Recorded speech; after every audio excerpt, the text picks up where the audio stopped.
Brad Pitt, Tom Cruise, Jennifer Aniston, Denzel Washington, Angelina Jolie, Stephen Tobolowsky.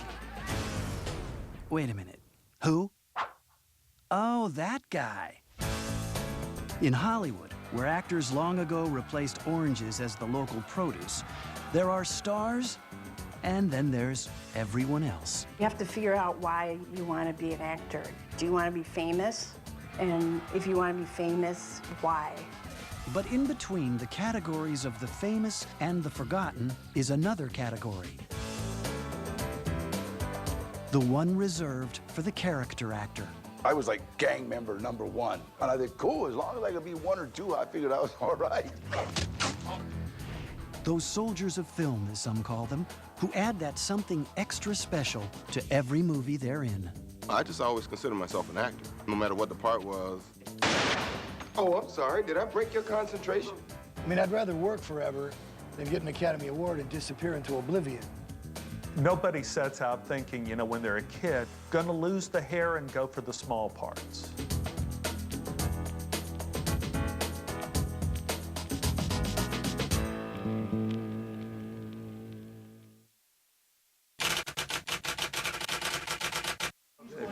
All right, let's try it again, please. Pictures up. Very quiet, please. Ready? Settle it in, folks.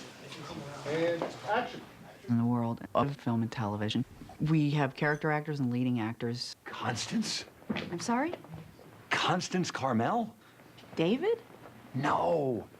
You know, the leading actor is going to be the love interest, and they have to have a particular kind of energy, and then the character actor is everybody around them. And the story needs to be told through the characters. Well, most times character actor to me means the guy that carries the action or things that happen to the lead character. And sometimes he is so well defined that you know what his job is, you know who his family members are, you know what his purpose is. To me, a character actor is the component in the story that propels the leading man or the hero through his journey. Someone has to listen to the leading man say this, that, and the other thing. Someone has to regurgitate the who, what, where, when, how that we heard 20 minutes ago, and I'm going to remind you of it.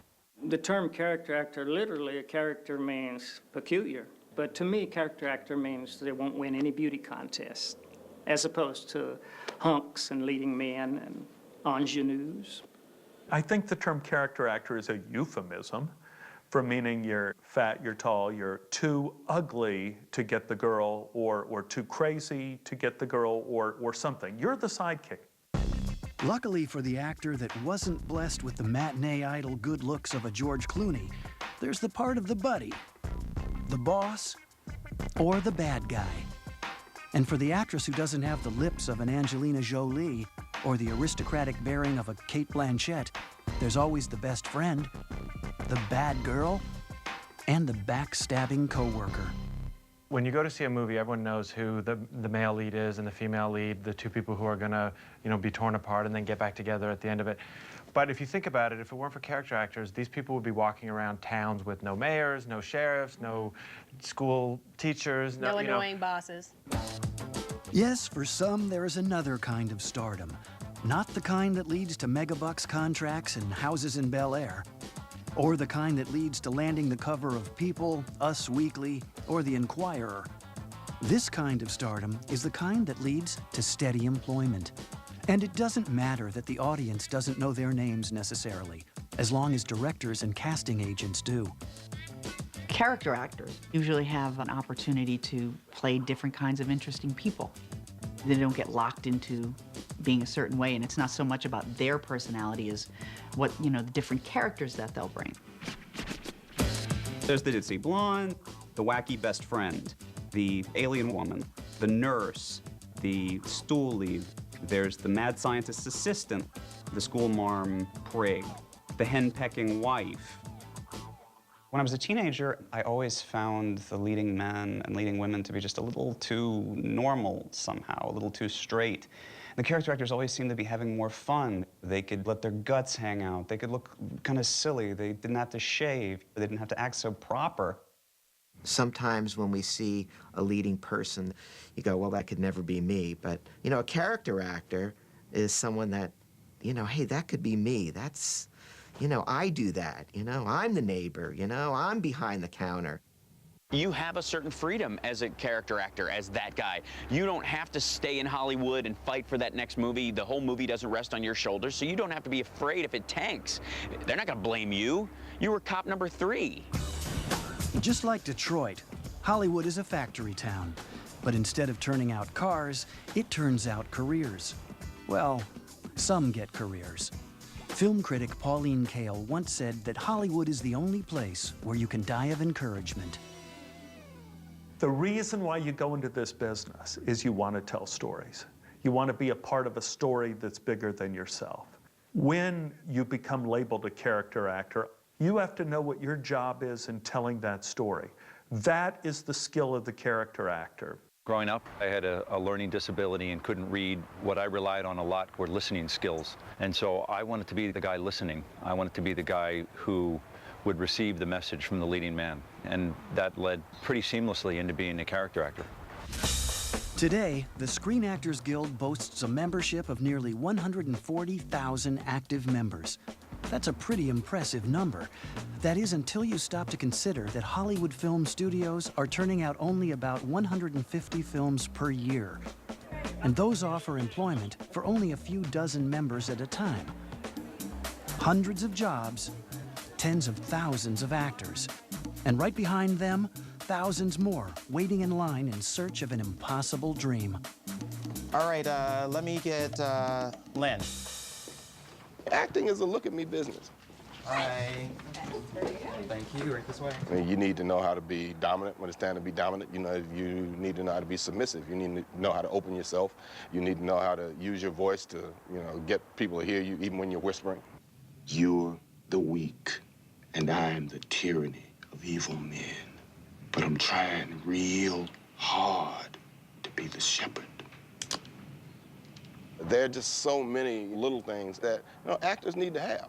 It's a marvel that anyone ever gets a job because so many people audition for every role. Have a seat, please. You know, you walk in and you're either extremely beautiful or you have something that's very unique that you can bring to the role physically. Apple? Great. When I first started in show business, a potential agent asked me, "How tall are you?" And I said, 6'3". And she looked at me with all seriousness and said, "Can you be 6'6"?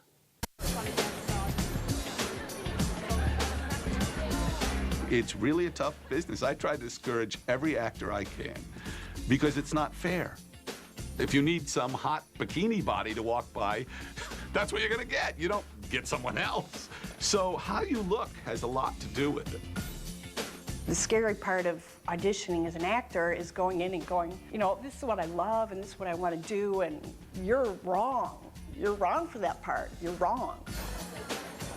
There used to be a place called Cascade, and it was for commercials, and you'd literally go stand on the sidewalk on a curb, and they go, you, you, you. All right, the rest of you can go home. And if you ever want to feel like inadequate as a man, stand between Johnny Depp and Antonio Banderas, and you look. What, God, were you having a bad day or what? Man, if I look like Johnny Depp or Antonio Banderas, I don't care if I had a career. I just sell pictures of myself. Some character actors get their training early as child stars. Take the Cartwright sisters, for example. During the 1960s, British-born Veronica and Angela Cartwright were seen everywhere. Angela became America's darling on primetime TV series like Make Room for Daddy and Lost in Space. She even co-starred as one of the singing Von Trapp children in the blockbuster film version of Rodgers and Hammerstein's The Sound of Music. Veronica was a regular on TV's Daniel Boone and appeared in countless TV dramas and motion pictures. But as they moved past their teenage years, the only way to keep working was to take on character roles. Veronica began to find steady work in motion pictures like Alien, Invasion of the Body Snatchers, and The Right Stuff, while Angela continued on with guest starring roles in television series, along with the occasional feature film. My sister and I came with my parents from England, and there was never any idea that we would end up in show business. But a neighbor had kids that did commercials, and we went and saw this agent, and she signed us, and we just started working right away, both Veronica and I. And I ended up doing a series of Kellogg's commercials. I did Sugar Smacks, I did Rice Krispies, I did Corn Flakes. And then I went on an interview for the Children's Hour. And it was a movie with Audrey Hepburn and Shirley MacLaine. And Shirley MacLaine came over to me, and she started giving me little tips. I mean, because I'd just sort of cry if you were supposed to. She says, honey, save it for when you're on camera. Don't be doing these things off camera. She was great. And then I ended up taking acting classes because I figured I should find out what it was that made all this tick. And the day fills you inside. And you can hear all your thoughts. Beautiful, beautiful. That was such a great moment where we just had sort of a very simple exchange, this simple demonstration of amazement, very simple moment. Nice job, guys. Thank you so much. You know, as far as acting classes go, I haven't had to. The first 5 years of my career, I just worked all the time. And I learned on the job how to do this. And then to keep it sharp, I said, I'm gonna join the acting class, so I'll keep working. Everybody wants to make it, you know? And some people need to have their tools refined a little bit. As far as I'm concerned, I showed up. I wanted to learn. I wanted to focus on what was going on, you know, talk to people, ask questions, you know, because I say, if I'm gonna make it in this business, I gotta know things about this business. Showing up on time, knowing your lines, staying out of the way, not making waves, all these things count as being a good actor, not just having talent. Places, everybody, this is a tape. In the old days, the way you got discovered was by doing bit parts and extra work. Some studios even had talent programs. In the 1920s on through the 1970s, there was a studio system. The studios would find an actor, and they would teach an actor, and they would train an actor, and they would hold on to the actor, and in turn, they paid the actor so much money every week. I warned you about that. They were paying actors, character actors, they'd give them $4,000 a week just so they wouldn't be in other movies. Although Hollywood has sure changed since the so-called golden age, the fact is, being a character actor was always a tough way to make a living. That is, of course, unless you were one of the few lucky enough to be under a studio contract. And that meant you worked almost every minute of every available day.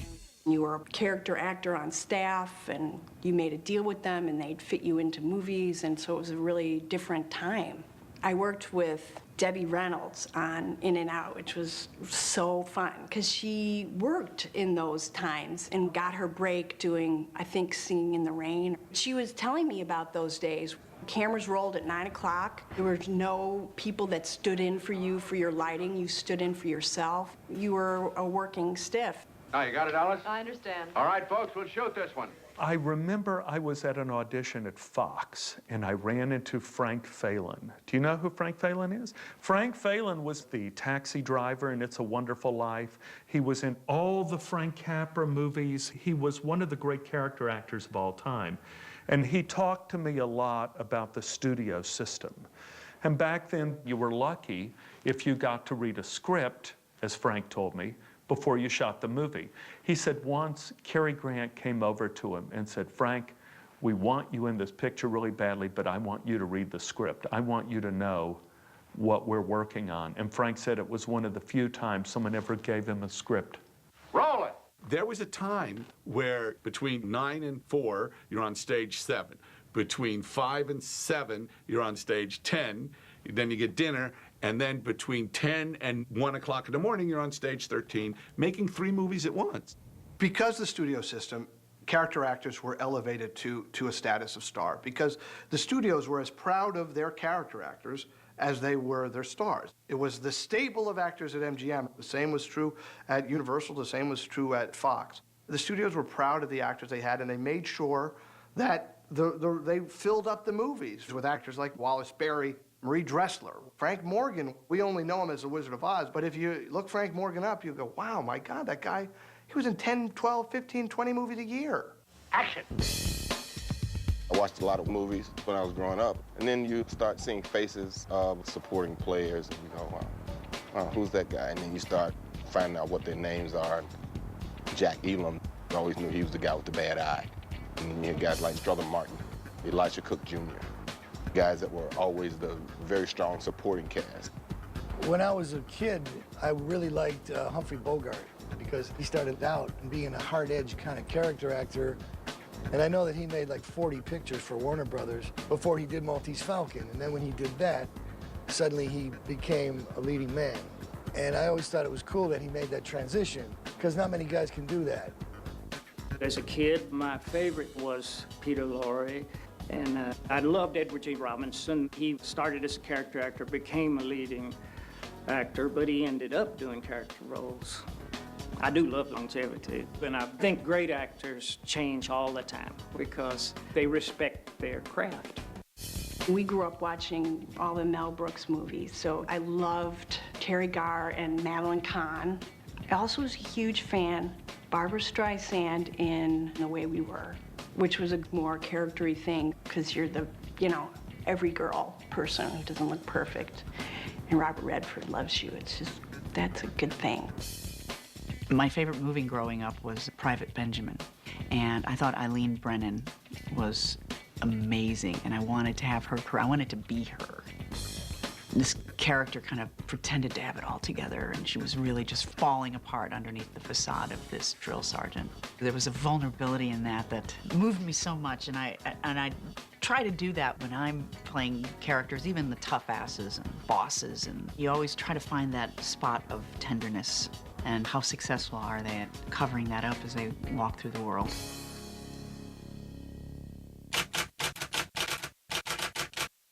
You've got your camera, you've got your film, you got your lights, you got your sound, you got your lab costs, you got your developing, you got your syncing, you got your editing. Before you turn around, you spent maybe $20,000, $25,000, $30,000 on a movie. That's a lot of money. Bet your ass it is. But if you make a good one, there's practically no end to how much money you can make. 1997 saw the release of Boogie Nights. It was a raw, stark, and stylish account of the Southern California porn industry in the 1970s. Boogie Nights was a breakthrough film on many levels.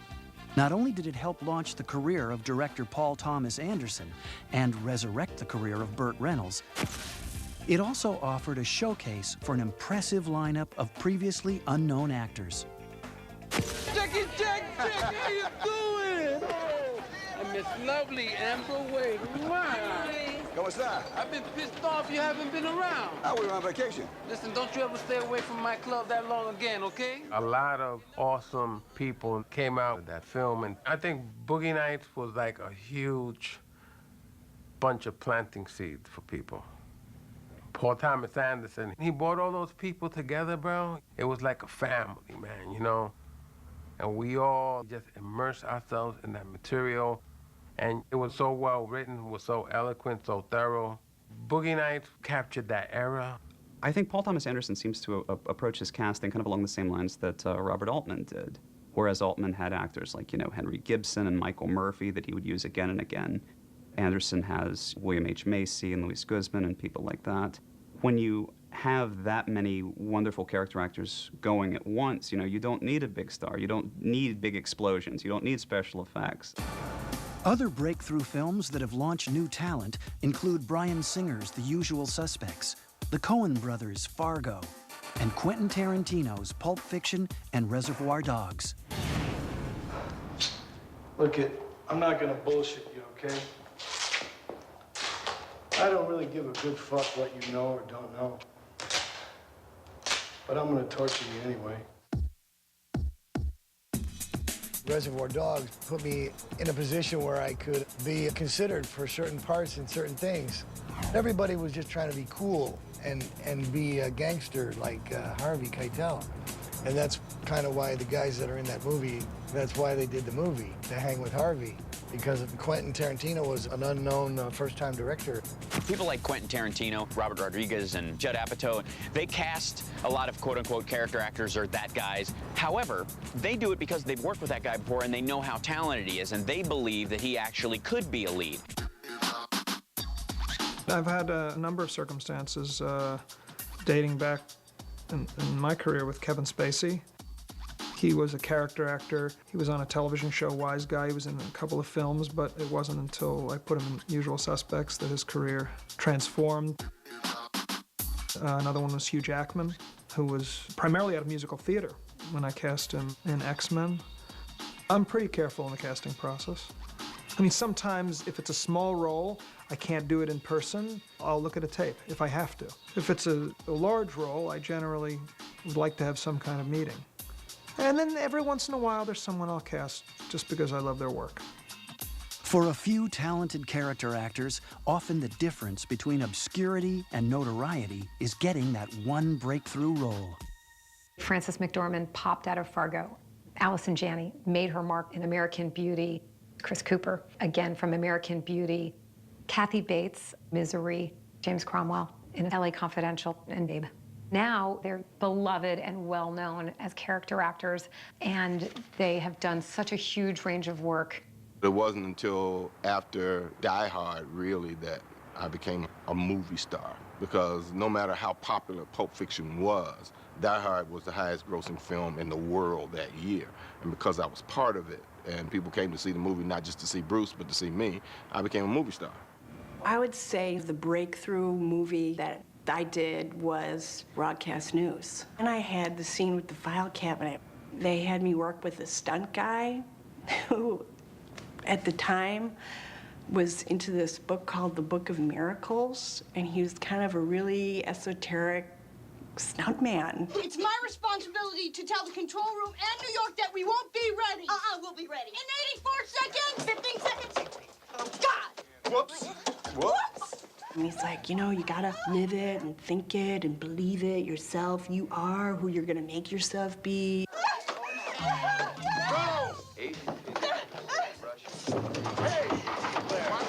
And you control the file cabinet. The file cabinet doesn't control you.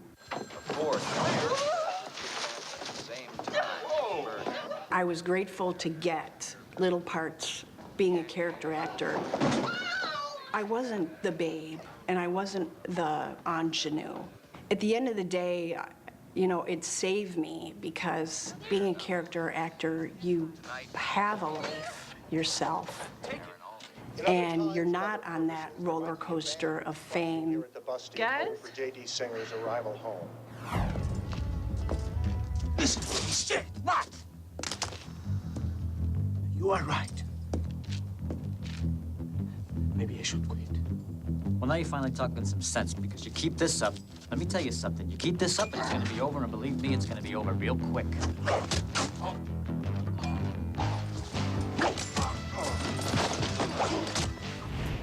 For character actor and popular screen heavy Danny Trejo, the big break came after doing some hard time. A former real-life convict, Trejo worked hard to straighten out his life, then one day was invited to the set of a movie. It was a chance appointment that would forever change his life. I ended up walking on the set of a movie called Runaway Train. I was standing there and it was real cute. Everybody was like dressed like convicts and stuff, and so I kept smearing everybody's tattoo. I didn't know they were all fake. You know, they go, oh, I'm sorry, man. And then somebody asked me if I wanted to be in the movies. You want to be in this movie? I said, what do I got to do? He said, do you want to be an extra? I said, an extra what? And then Eddie Bunker, the writer of the movie, he said, do you want to train one of the actors how to box? And I said, what's it pay? And he said, $320 a day. I said, shit, $320, that's what I make in a week. I started training Eric Roberts how to box. And Andrei Kozlowski, the director, saw me. The rest is history. Since that fateful meeting, Danny Trejo has appeared in more than 150 roles, most often as a hard-boiled tough guy. Go figure. I think anytime like a bad guy is involved, I bring it all. I want you to think that I am completely able to rip your eye out and eat it. When you're acting, what you're thinking has to radiate into that character. I'm not just thinking of hurting you, but I'm thinking, I want to hurt your entire family. I want to hurt the guy that dry cleans your clothes. So when you can go into that depth, then it's like, oh, okay, then you feel it. You know? God, I sound like an acting coach. En el próximo capítulo de Cole, Jeff y Nate tienen un breve encuentro. Ya no sé si seguir. Y se dan cuenta que han cruzado la línea entre lo real y lo ficticio. Ya no habrá vuelta atrás. ¿Cómo conseguiremos volver a nuestras vidas normales? Cole, el show toma el control. Próximo martes, aquí en Cinemax.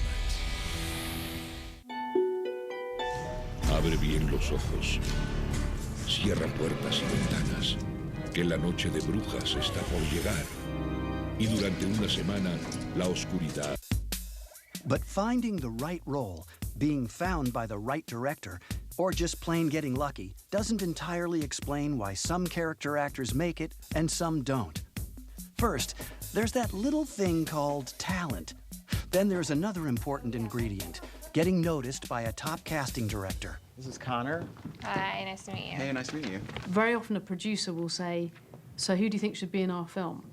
And I always think that's one of the maddest questions ever, because casting is such a process. It really, really is a process. Because an actor's coming in for the first time, they're quite new to all the material. It's all quite raw and green, and everyone's got to find their feet.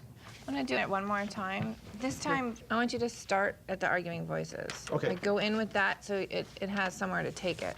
What's important to actors to be prepared to look like your headshot, have a current picture, because normally when we're going through submissions, that's the first thing we're looking for is, you know, a photo, because it's a type that we're looking for.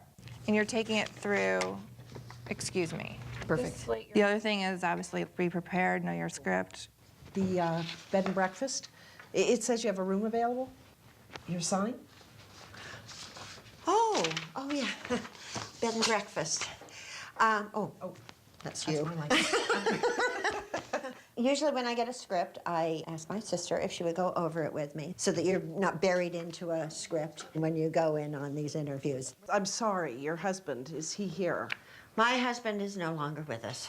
He's passed away a few years ago, and the doctors told me it was cancer, but I know that wasn't it at all. I don't know, years ago, and it's always stuck with me. My acting teacher, he said you don't want to totally memorize anything because what happens is you lock yourself in and then the director doesn't feel like he can manipulate you or ask you to do something else. Make it big and pick up the pace on it. I want to do it again. I want you to internalize it. Can we do it one other way? Today, we're in an environment that's incredibly competitive for actors, and they really need to be aware of what their strengths are and how to come in and own the room and own a character and give that strong performance. There isn't one guy, I would say, that's become the clear front runner. I think there's a couple people they're interested in. I think of casting sometimes like a symphony. And I think when I'm looking at the whole complexion of the film, I want to know, okay, here's my violin, but where's my tuba? I need my trombone. This is the part where I want that extra little distinctive quality or sound that an actor can bring to screen in a role.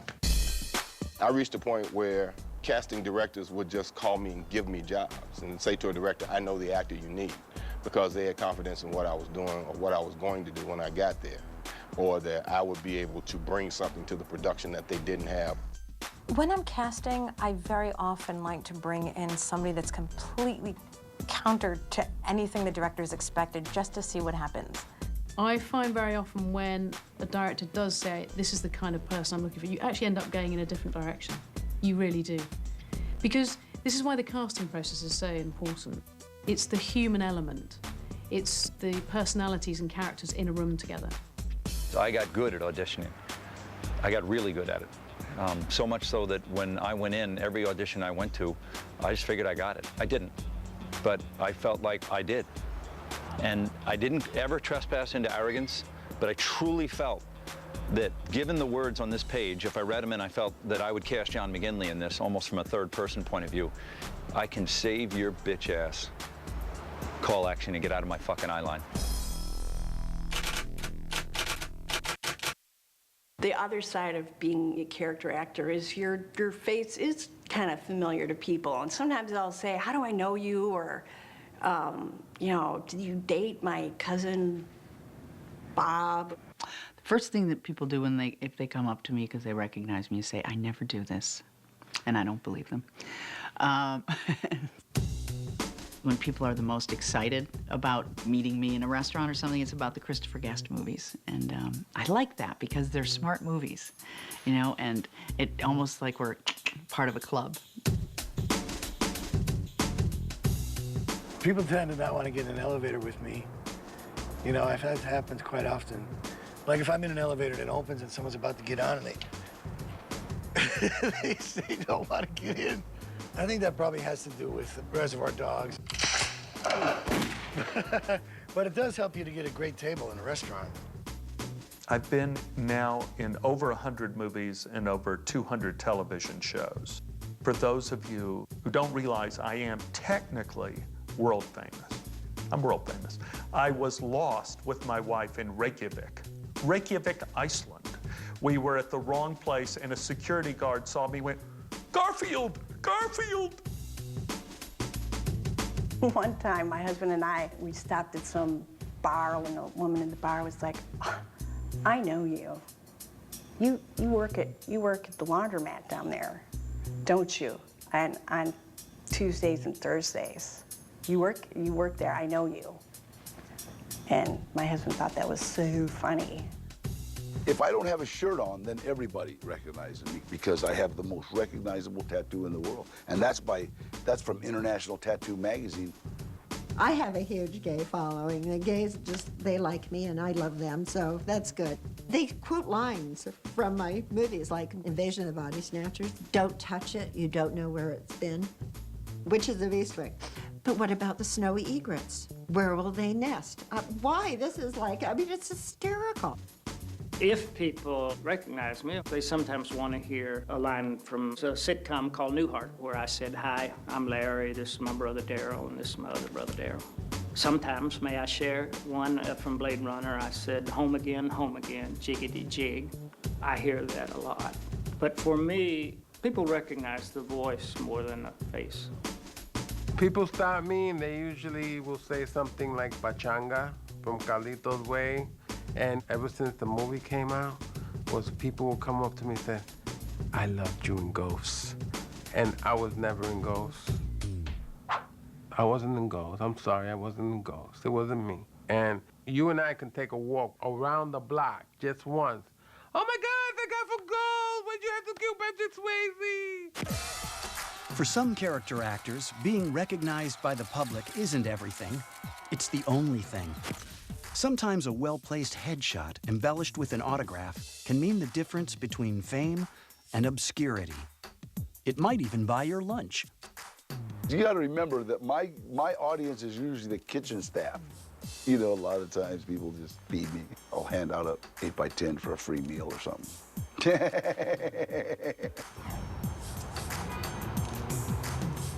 This wall here is for our Hollywood booth. We ask celebrities that visit our restaurant to autograph a headshot, and then we have it framed, and we get them up on this wall here. We get people that are just starting out in the business. Quite often they'll come in with a headshot and ask if they can put it on the wall. Sometimes they have them in their cars, sometimes they send them in to us, have them delivered to us. For me, it's confusing because I think, do I know this person as a customer for my restaurant? Did they used to work for me? Sometimes it's both. And sometimes it's all three. Sometimes, yeah, they were a customer, they work for me, and now they're a celebrity or a character actor. This is Philly's best. We're mostly known for cheesesteak sandwiches. We also make hoagies out here. They call them submarines. The average guy that comes in and they see a picture of a performer, and they want to know how we got the picture. Do they come in? What do they order? So I think it helps business, the pictures. This wall, we basically have pictures of some of the famous people that have come into Philly's best. First up, right after the Eagle sign, is Bobby. And Bobby was on The Sopranos. And he's a great character actor. And then we got Matthew was next, the bald-headed guy. He was in 6 Feet Under. They loved that I said the bald-headed guy. And the next person is Danny. I remember Danny from Matlock mostly, though he's done a lot of other different things. Plus, eat here twice a week, which is the best thing he's done. It's an interesting phenomenon.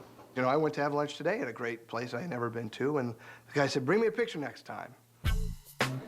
It happens throughout Los Angeles. Hi, get out of here.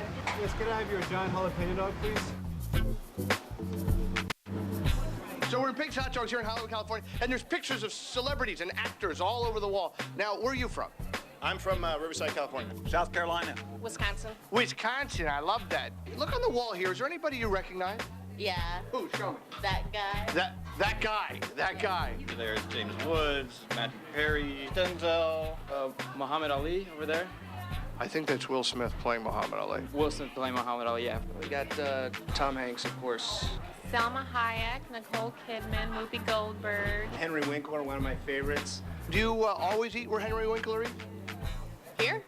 Well, look, his picture's on the wall. Oh. Do you remember who Henry Winkler is? Absolutely not. What actor would you like to see on the wall? You. Oh, isn't that ironic? I'm right here.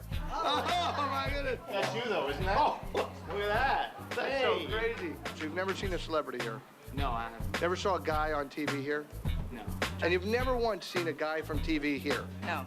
Anybody else there that you recognize? Anybody? There's Ellen, yeah. There's Ellen, yeah, there's Ellen. Well, what about that guy below Ellen? He does look kind of familiar. You? Look at Daniel Roebuck. Is that so weird? I know you. You know, you got to get people to know your name. Do people know my name? Oftentimes, yes. Many times, no. They know I'm that guy. You know, that face looks familiar.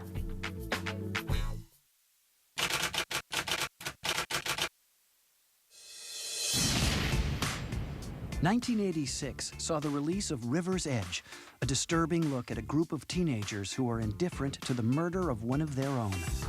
The film proved to be a launching pad for many in its cast, including Keanu Reeves, Ione Skye, and Crispin Glover. But it was Dan Roebuck, the actor who played Samson the Killer, who faced an evil more deadly than anything seen in the film: Hollywood typecasting. Fortunately, Roebuck dodged the industry's silver bullet with a series of deliberately diverse roles in dozens of feature films and television shows. Typecasting has never been a big problem in my career. You know, I'm probably opposite, non-typecasting. We can't cast because we don't know what the hell type he is. We don't know who he is, what he is. If I've got one thing that I'm asked to do a lot of, I play a jerk. You know, I play an idiot. Nash Bridges, I was an idiot. The same guy created the character I played on Lost, who was also a jerk. And I think I do jerk good. You know, I think I'm a good jerk. And I have fun doing it because I don't think I'm a jerk. Stop touching that. Typecasting actually is when an actor just winds up playing the same sorts of roles over and over and over again, which isn't a bad thing for an actor. I think actors are really delighted to have a type, because then when people know that they can do it well, and they've done it well over and over and over again, they keep getting parts like that, and they keep working, which is, I mean, the goal of any actor, I think. They try to categorize people as much as they can and put them in boxes. I, of course, have been put into a box many times. So the challenge for the character actor, when they're put into a box, is to change the definition of the box. There are a lot of ways of doing it, and none of them are easy. The easiest way to do it is to change a venue. That's what I've been able to do. I've been able to move from doing a sitcom, let's say on TV, to a serious movie. Actors need to work, and there's a tendency, because work begets work, that you play a cop and then suddenly everybody wants to hire you to play a cop. Being at the whims of Hollywood, you know, going, look, dude, we love you as a cop, we know you can play everything else, we know as a character actor you have all this capability, but that scares us, so if we have a cop role, we'll let you know. As an actor, my breakthrough was on Queer as Folk, playing a character that was very different than I am, personality-wise, his haircut, you know. Since Queer as Folk, I've actually stopped taking roles for a time because there's that tendency towards typecasting. I love it when they're looking for a bad guy and the breakdowns say, kind of like Danny Trejo, you know? Call me. A director will say, I want a Danny Trejo type, and as a casting director, you'd think kind of like a rough, inner-city kind of guy. I was at a party, and my wife was there, and my agent was there, and a plastic surgeon was there, and he kept going like this to me. He kept going. And he said, you know, I could just take these would be gone. And I thought, and then all four of them, no, don't, leave it, don't. You didn't get here being pretty. You know, so it's like you just go with, you know, what you got. One day I got a couple of calls from a few of my buddies who went to look at a breakdown of some movie. And the breakdown of the movie was like Luis Guzman type. And I go, get out of here, man. He said, for real, bro. They're looking for a Luis Guzman type. So when they kind of told me that, I said, that's a nice arrival point. I remember once I was looking at the breakdowns and it said, looking for a Stephen Tobolowsky type. And I called up my agent and said, did you see they're looking for, I should go in on this. So they sent me in on it, and of course I did not get the part as a Stephen Tobolowsky type. I think what they mean by a Stephen Tobolowsky type, somebody goofy with an air of sweetness, or somebody goofy with an air of menace. I've never felt I've been typecast. I think it's almost a myth. I don't know that typecasting exists. I think it's just one of those convenient excuses for actors to, you know, kind of go, this is why I'm not working. You know, I think a good actor knows how to bring something different. Because I get a lot of stuff that looks the same on page. And sometimes it's a stretch to come up with something, you know, I don't want to repeat myself. But I guess that's what we do. We dig deeper. Missy Pyle is a fantastic example of, I think, the next generation of, hey, it's that guys. She's played girlfriends or she's played romantic rivals in movies, but she's also willing to get really ugly and play kind of crazy-looking characters like she did in Dodgeball. I definitely think that I was typecast. I think it's also easier for me to come in to play a role that I think other people might not be very good at. I never really thought of myself as particularly attractive. So I think I kind of saw myself as those people, you know, that were slightly just a little off. Early on in my career, I did deal with a lot of typecasting. I was getting all these little bit parts, you know, the killer, Killer 1, Killer 2, Gangster 2. I'm gonna be this badass motherfucker. And you do it, you know, and I built my foundation doing all those little Bandit 1 and Chico 2 and this and all that. It's more about the experience that I got out of it and the people that I was working with. When people think of Michael Madsen, they think of one very particular kind of role. And I don't know that he's had much of a chance to show a different side of himself, if such a different side exists. Mostly the side we think of as the slice off your ear while singing side. I did a family film called Free Willy, and it made a lot of money. But the Reservoir Dogs and the villain thing kind of was bigger than the Free Willy thing. And so I kind of got stereotyped as a bad guy. I don't want to be 85 with a cigarette and a gun, you know?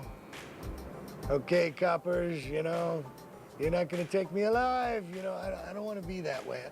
That would be kind of sad. I mean, I'd rather quit than end up like that. With me, acting is a job. It's like painting a house. All it is just, you know, well, this is going to be a little more expensive. We got a lot of eaves here, you know, and that's it. So, you know, I'll get into whatever character they want me to. I'll, you know, just use different brushes. What I have done in my career, rather than changing myself physically, is that I've changed who I am in terms of being a child molester in Where the Day Takes You, egomaniacal TV personality in Garfield, egomaniacal history professor in Freaky Friday, egomaniacal head of the Ku Klux Klan in Mississippi Burning. Wait a minute, I'm seeing a pattern here. Maybe I am typecast.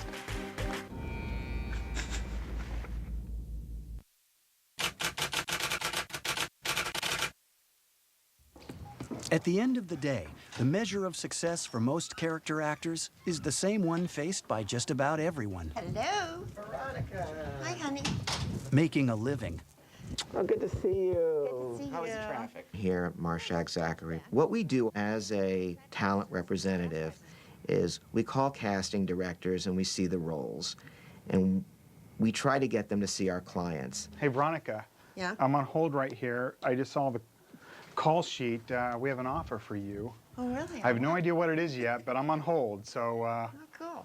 find out any Well, moment let's hope here. it's something fabulous. The trends in casting character actors today seems to be They want name character actors. So a lot of your leading actors have decided, as they get older, to take character roles. William Hurt just took a role in a TV show called Damages, opposite his old co-star Glenn Close from The Big Chill. Now here's a role that maybe a familiar face, a great character actor could have taken. So it's pushing out the journey man or woman actor. The good thing that helps us get you in on things is the fact when we pitch you for something, oh, I love Veronica. Oh yeah, Veronica's great. So it isn't that it's, you know, that difficult to sell them on you. It's just trying to find the right thing where they're not seeing the entire town. That's right. Everybody's going on everything. I mean, it's amazing to me that I like that interview I went on the other day, and there were 30 people my age there, all called at the exact same time. We were all lined up in the hall, and then somebody ended up getting it that wasn't even there. Yeah, because they offered it out. They offered it out. And these are roles that 10 years ago you probably wouldn't have even had to interview for. Just would have been offered the role. Well, there's always going to be competition, but that's healthy, isn't it? So I just try to do good work. I don't sit there and figure out, is this the next one that's going to make me into the star or whatever? I just go out and try to do the best work I can. I'll never be a movie star. I am an everyman. And to be an everyman, what I look like now is not what people look like in Hollywood, but I look like what people look like in New Jersey. And because of that, people put me in TV shows and in movies because I could be anybody who's sitting next to you. Which brings me to something very important. You gotta have mystery as an actor. In this age, actors have become very vocal. They become vocal about their politics. They become vocal about their sexuality. So they take the veil of mystery away. And as a character actor, if I'm playing a guy in this movie, Flash of Genius, I don't want people to think I'm anything but the guy who works for the Ford Motor Company. We have to give the audience that gift. And I'm not joking about that. We can't expect the suspension of disbelief if we don't enable the suspension of disbelief. I'm doing a movie called Dark and Stormy Night, and I wanted the character to look like a 1930s detective. So I dyed my hair. Now it looks like I'm playing Dracula. Hello, I love to bite your neck. So I had them pluck my eyebrows. I'm just gonna wax his unibrow. Oh, son of a... Oh, what is this, for me to cry? Oh my God. I put myself through torture because that's what I wanted that character to look like. Ah, here it is. The cover. I know whatever it is, it's gonna be great. See? Look, look. Look, look, look, let's see. Once I get the right hat on, that's my whole performance. Hey, kid. Character actors have this wonderful journeyman, workman-like attitude to what they do because very few of them get to be what we'd think of as big stars, and they're happy to have the work that they get. There's a point when you're an aspiring actress, and then there's a point when you're an actress, and I think in the last 2 or 3 years, I've really been able to actually work and go from job to job. I've probably done about 20 studio films, 15 or 20 independent films, and then I've probably done about 25 guest appearances on TV shows. Before that, I was always thinking, like, is this the last time I'm ever gonna work? And I still have that feeling of, like, is anyone ever gonna hire me again? You know, that whole thing about sitting around waiting for the best script to come along or the best role to come along, it's kind of a phony baloney, because it doesn't really work that way. If you start calling yourself a character actor, you gotta stay busy and work a lot because you're trying to pay the bill at the market. Work begets work. Get involved, get better. It's almost like the basketball foul shooter who practices endless at the foul line, and you get better. There's the philosophy, you know, the more shots you take at the foul line, the more free throws, you're going to get better at it. Same with films. Rolling, quiet, please. This one goes out for Cole. Mark. And action. Say hello to my I'm passionate about this. I'm passionate about acting. It's what I've always wanted to do. You know, even when I was a kid, and you know, my mom said, you know, you're not going to do that. and it just crushed me. I knew I had like a really clear sense that I wanted to do this. Ready? Settle it in, folks. And if I didn't get to do this, I don't know. You know, I know there are a lot of people out there who want to do what I do. And action. In Los Angeles, where acting schools are as common as coffee shops, thousands of Hollywood hopefuls begin their journey. Some seek stardom, most face failure. And for a lucky few, there's steady employment as a character actor. I am more of a character actress. I know I'm not like the Julia Roberts leading lady type, and I'm fine with that. My biggest inspiration in acting would probably be Daniel Day-Lewis. A combination of Daniel Day-Lewis and Adrian Brody would hopefully look like me. We have like a joke around here that I look a lot like Pauly Shore, like he must be my real father.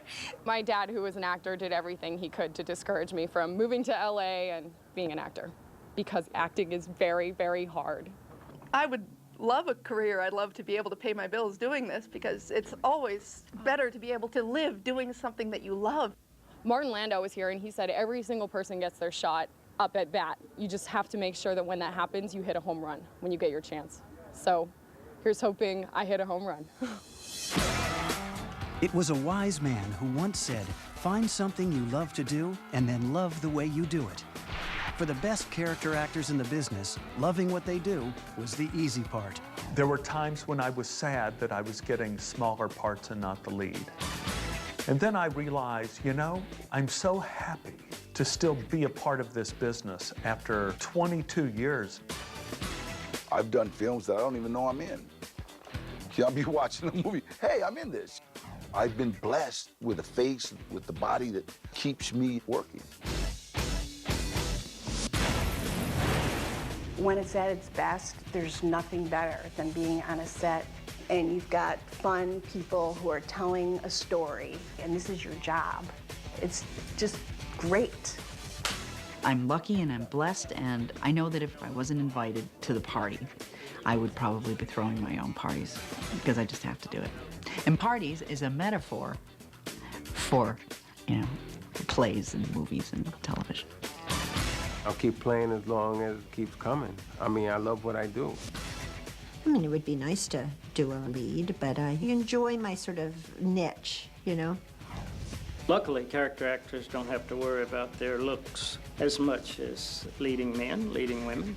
But the most rewarding thing is to be surviving. I guess you just have to wake up in the morning and you gotta say your prayers and you gotta thank God for certain things. You know, it's a feeling of accomplishment. You say, oh yeah, okay, I made that picture. That's a good movie. If I know one thing, I was born to do what I'm doing. And when I'm working on a set, I'm as happy as I could be. It's just why I'm here. Something else George Clooney wouldn't do. I'm holding the mic.